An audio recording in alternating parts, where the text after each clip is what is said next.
नहमदुहु व नुसल्ली अला रसूलिहिल करीम अम्मा बाद।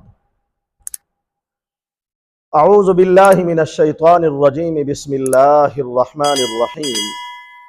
मुहतरम सामिईन, अस्सलामु अलैकुम व रहमतुल्लाहि व बरकातुहू। सामिईन, आज हम ख्वाब के अंदर खुद को पादरी बनते हुए देखने की ताबीर को बयान करेंगे।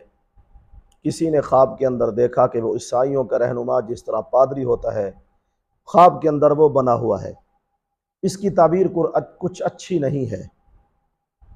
इसकी ताबीर ये हो सकती है कि जिस मर्तबा पर ये है शायद ये उस मर्तबा से माजूल हो जाए।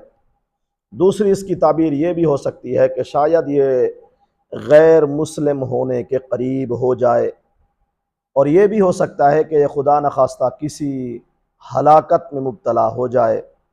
चौथी और आखिरी ताबीर ये भी हो सकती है इसके पास जो नेमतें हैं अल्लाह ताला की दी हुई, शायद वो नेमतें अल्लाह ताला वापस ले लें। वल्लाहु आलम।